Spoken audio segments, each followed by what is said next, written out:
Bismillahirrahmanirrahim. Assalamu alaikum to all the viewers and especially the students of English literature. Welcome to another video lecture on the history of English literature. इस video lecture में हम Elizabethan period in English literature इसको discuss करेंगे। जैसा कि आपको पता है कि हिस्ट्री ऑफ इंग्लिश लिटरेचर की जितने भी एजेस हैं, जितने भी पीरियड्स हैं, उनको हम एक एक करके अपने इस वीडियो सीरीज़ में, लेक्चर सीरीज़ में डिस्कस कर रहे हैं। और इस लेक्चर में हम पहुंचे हैं एलिज़ाबेथन जो पीरियड है, which is the first part of renaissance period, right, renaissance age. उसके बारे में लास्ट हमने लेक्चर में डिस्कस किया था, और जितने भी हमारे प्रीवियस लेक्चर हैं प्रीवियस एजेस के बारे में, वो अगर आपने वॉच नहीं किए and you are new on our channel, तो डू सब्सक्राइब आवर चैनल। आपकी जो वीडियो स्क्रीन है उसके नीचे ये बटन होगा, आइकन होगा सब्सक्राइब का, तो इसको आप क्लिक करेंगे तो आप हमारा चैनल सब्सक्राइब कर लेंगे और आपके लिए इजीली विजिबल होंगी वो सब वीडियोस, राइट। अब हम चलते हैं अपने लेक्चर की तरफ। एलिज़ाबेथन पीरियड जो हमने डिस्कस करना है, Elizabethan as 1558 to 1603. The age is named after Queen Elizabeth I, who reigned over England from 1558 to 1603. This is called the golden age of English literature. जैसा कि पहले भी आपको बताया गया था कि जो इंग्लैंड में ब्रिटिश जो लिटरेचर है, इंग्लिश लिटरेचर, उसकी जो एजेस हैं, जो पीरियड्स हैं, वो डिफरेंट जो रूलर वहाँ पे रहे हैं, whether that was a king और क्वीन, उनके नेम्स पे रखे गए डिफरेंट जो एजेस हैं। तो रेनेसांस का जो फर्स्ट पार्ट है एलिज़ाबेथन एज, क्वीन एलिज़ाबेथ का जो एरा था 1558 से 1603 तक, उसके नाम पे वो रखा गया, और इसको इंग्लिश लिटरेचर का गोल्डन एज कहा जाता है। The important facts which influenced the literature of this period, वो हम देखते हैं आप। Number 1, with the accession of queen Elizabeth I, dynastic problems and political troubles came to an end. Religious and social stability brought about national prosperity. जो उससे पहले dynastic problems थे, political troubles थी, वो जैसे ही क्वीन एलिज़ाबेथ की assertion हुई, she came into power, तो वो एंड हो गया। रिलीजियस और सोशल स्टेबिलिटी जो है वो इंग्लैंड में प्रिवेल की। The religious reformation inspired religious tolerance and secularism. जिस तरह पहले भी आपको बताया गया, रेनेसांस में बहुत सारी रिफॉर्मेशंस आई, तो religious reformation is one of those reformations, and it brought religious tolerance and secularism. उससे पहले जो है वो जो रिफॉर्मेशंस हुई, इनसे पहले रिलीजियस इनटॉलरेंस थी बहुत ज़्यादा, जो है वो एक कह सकते हैं आप ऑर्थोडॉक्स रिलीजियस एस्पेक्ट्स थे, एलिमेंट्स थे, दूसरे रिलीजन्स को जो है वो बहुत बुरे तरीके से ट्रीट किया जाता था। बट इस इरा में सेक्युलरिज्म जो है वो उसने प्रिवेल किया, और टॉलरेंस जो है it became the part of religion. The third point is that Elizabeth I introduced Anglicanism to settle religious problems. It has a long history. In the 16th century, Martin Luther of Germany and Zwingli and Calvin of Switzerland protested against the autocracy of the then Pope. Those who supported them were called Protestants, and those who supported Pope were called the Papists or Catholics. ये वहाँ पे sectarian divide जो है वो हुई थी उस इरा में। राइट। हेनरी, एक जो है वो ग्रुप जो है पोप्स के अगेंस्ट हुआ और एक उनकी फेवर में, ठीक है। मार्टिन ल्यूथर जो था जर्मनी का, and Zwingli and Calvin of Switzerland, उन्होंने प्रोटेस्ट किया था पोप्स के अगेंस्ट, पोप के अगेंस्ट। और फिर वहाँ पे सेक्टेरियन डिवाइड जो है वो स्टार्ट हुई, प्रोटेस्टेंट्स एंड कैथोलिक्स की फॉर्मेशन जो है वो उस वक्त हुई। तो ये आपसे पूछा जा सकता है कि प्रोटेस्टेंट्स और कैथोलिक्स वो कौन थे और उनकी कब जो है वो फॉर्मेशन हुई। तो एलिजाबेथन एरा में वो लोग जिन्होंने पोप की फेवर की, they were called the Catholics, and who were against the pope they were called Protestants. Henry VIII, who was the king of England during those years, supported Protestantism for his personal advantage. He wanted to divorce his first wife Catherine and marry Anne Boleyn, his fiancée, but the Pope did not approve it. So he denied Pope's authority, married Anne Boleyn, and introduced Protestantism to England. Some of the people accepted King's religious authority, but the rest followed the Pope's rule. This caused a bloody civil war, which continued till 1558. The year King Elizabeth I came to power, she understood the problem and introduced Anglicanism, England's own church. तो ये आपको history जो है ना अभी जो explain की गई है कि कैसे ये एंजेलिकनिज़म का बैकग्राउंड किया है कि क्वीन एलिज़ाबेथ से पहले जो किंग हेनरी एट था, ठीक है, उसका जो एक पर्सनल एडवांटेज था regarding his desire to divorce his wife and marry to another lady, it was actually opposed by the pope, right.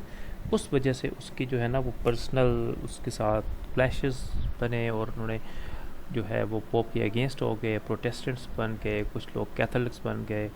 तो जो क्वीन एलिजाबेथ वन है उसने आके इस चीज़ को टैकल किया, राइट, और एंजेलिकनिज़म को इंट्रोड्यूस कराया, राइट। तो एक्चुअली जो है प्रोटेस्टेंटिज्म और कैथोलिसिज्म ये स्टार्ट जो है वो 16th सेंचुरी में हुआ, और उसका जो बैकग्राउंड था वो एलिजाबेथन एज से पहले का था। एलिजाबेथन एज में उसको सेटल किया गया, राइट। ये आपने याद रखना है, ये आप बिल्कुल जो है वो माइंड में होना चाहिए कि एलिजाबेथन एज में ये स्टार्ट नहीं हुआ बल्कि सेटल हुआ। और न्यू टर्म इंट्रोड्यूस हुई एंजेलिकनिज्म।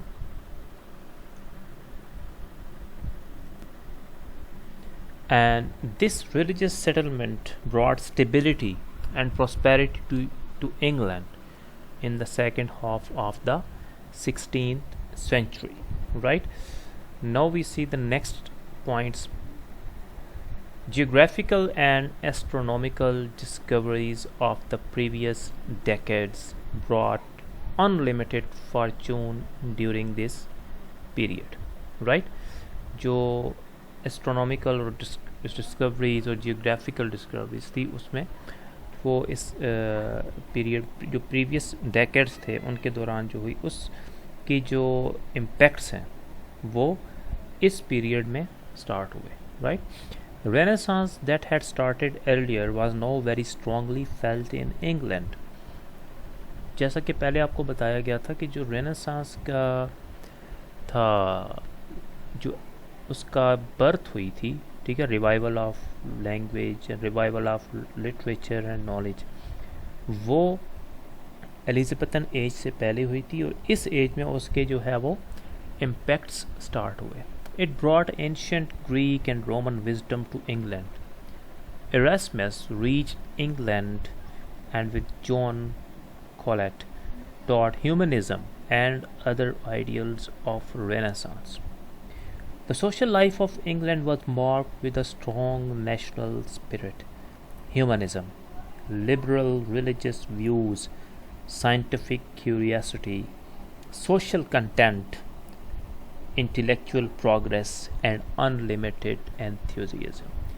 सो ये वाले जो फीचर्स हैं ये आपने याद रखने हैं कि जो रेनेसांस के इम्पोर्टेंट फीचर्स हैं एलिज़ाबेथन एज में जिन्होंने प्रिवेल किया, जो इंट्रोड्यूस हुए, राइट, जिसमें strong national spirit, humanism, liberal religious views, scientific curiosity, social content, intellectual progress and unlimited enthusiasm. ये फीचर्स आपने बिल्कुल याद रखने हैं। रेनेसांस के बारे में आपसे जब भी पूछा जाए तो आपने ये बताना है कि रेनेसांस के ये फीचर्स इंट्रोड्यूस हुए और इनको एक्सप्लोर किया गया during Elizabethan age. Understood? Next thing is the major writers of the period and their major works।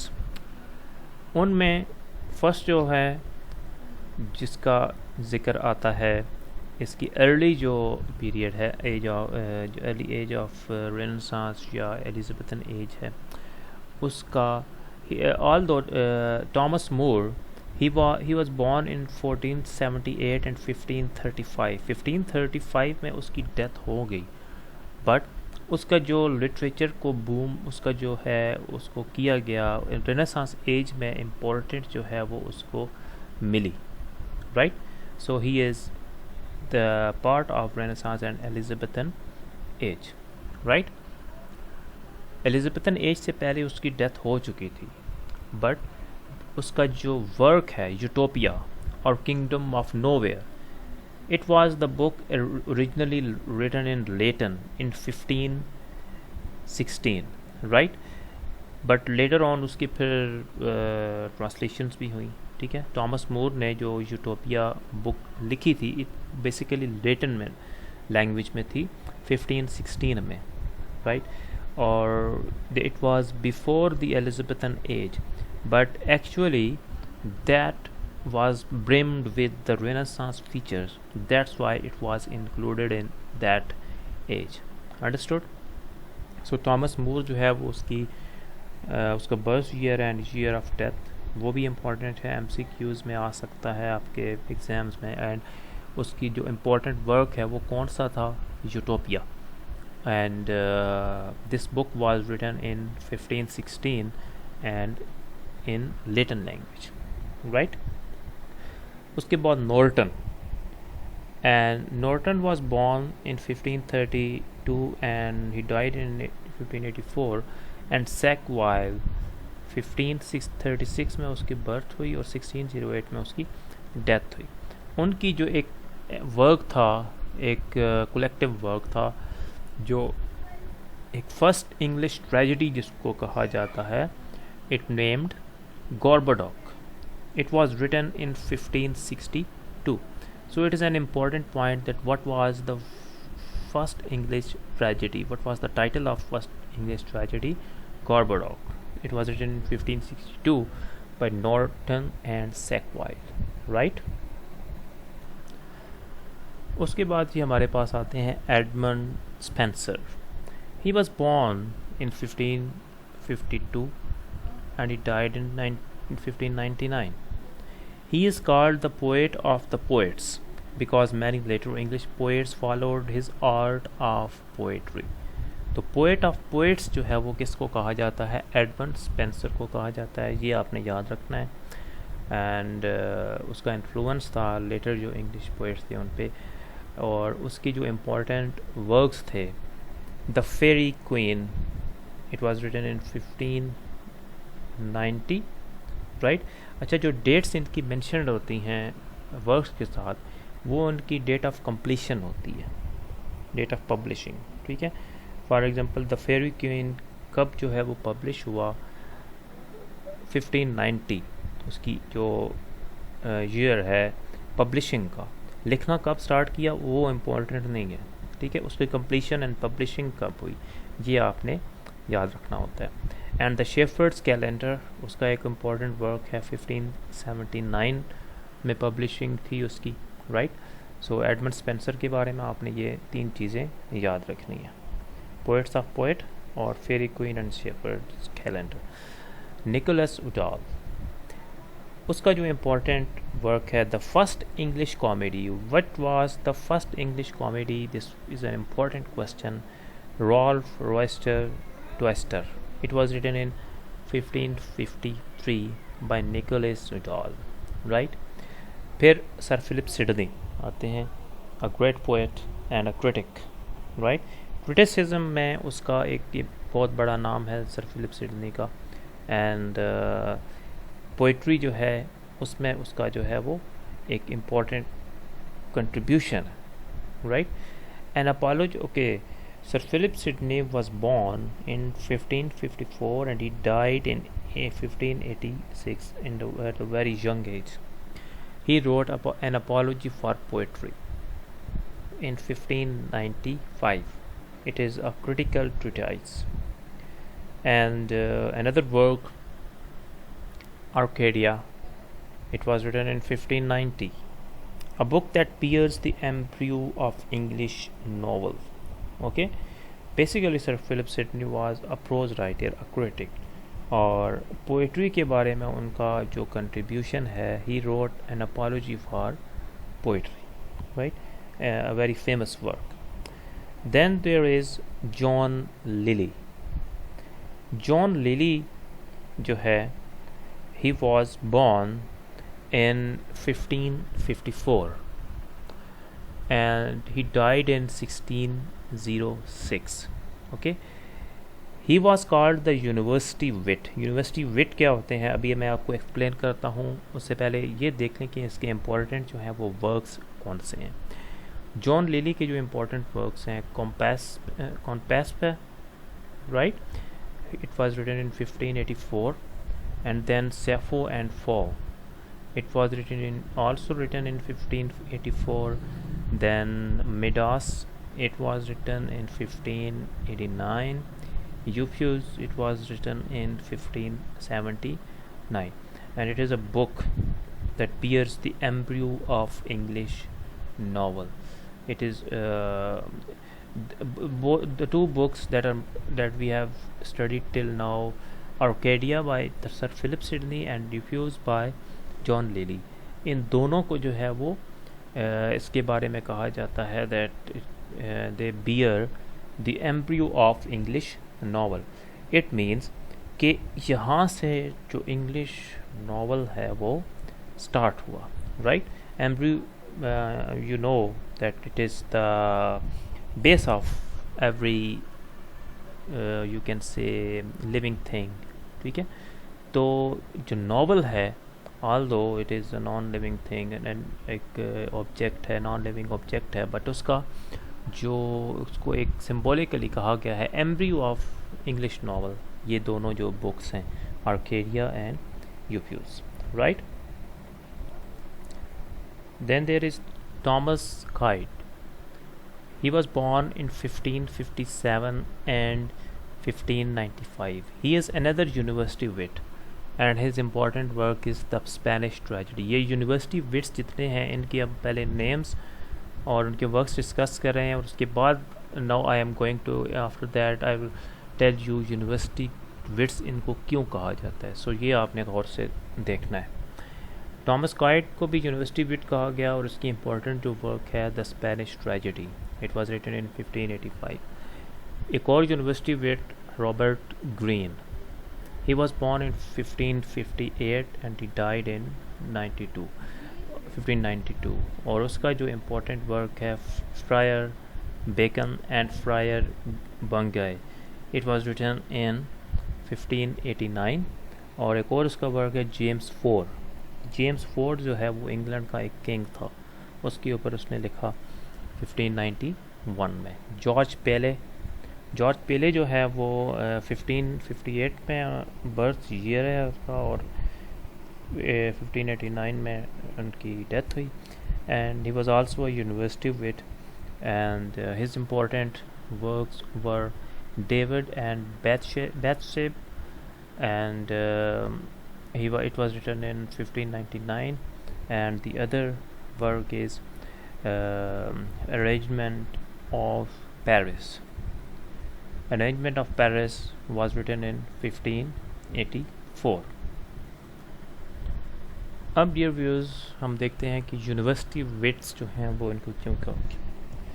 University wits are a group of young dramatist who wrote and performed in London। अभी एक और university विट जो है वो उसका जिक्र मैंने करना है, बट पहले मैंने सोचा कि आपको ये बता दिया जाए कि यूनिवर्सिटी विट्स इनको क्यों कहा जाता है। Christopher Marlowe, very famous dramatist, उसका भी नेक्स्ट अभी जिक्र आना है। He was also university wit, but I felt it better कि आपको यूनिवर्सिटी विट का साथ साथ बताया जाए कि क्यों इनको कहा जाता है। University wits are a group of young dramatists who wrote and performed in London towards the end of the 16th century. They are called university wits because they were the witty students of Cambridge and Oxford, right?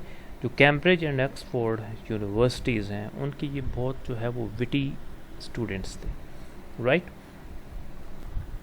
अब यहाँ पे सवाल ये पैदा होता है कि witty क्यों कहा गया जाता है इनको। Who are witty student? Witty means someone who is very wise, intellectual, right? बहुत जो एक लाइक किस्म के स्टूडेंट्स थे, ज़हीन स्टूडेंट्स थे Cambridge university and Oxford university के, राइट? तो उनके वो he used to write the works and performed also in London, right? और उनको जो है वो बाद में यूनिवर्सिटी विट्स का नाम दिया गया, राइट? उनमें मार्लोव है, क्रिस्टोफर मार्लोव, काइट, निश, ग्रीन, लिली, लॉज एंड पीले वर George Pele were the members of this group. They upheld the classical ideals and ridiculed the crudeness of the new English plays, right? ये उनकी जो है वो contribution था और उनको यूनिवर्सिटी विट इसलिए कहा गया क्योंकि मैंने आपको बताया they were very much wise and intelligent, ठीक है? और उस वजह से उनको यूनिवर्सिटी विट कहा गया। ओके डियर स्टूडेंट्स, इसके बाद जो इसी एलिजाबेथन एज के जो और इम्पोर्टेंट नेम्स हैं उनमें फ्रांसिस बेकन है। He was born in 1561 and he died in 1626। He is called natural philosopher, right?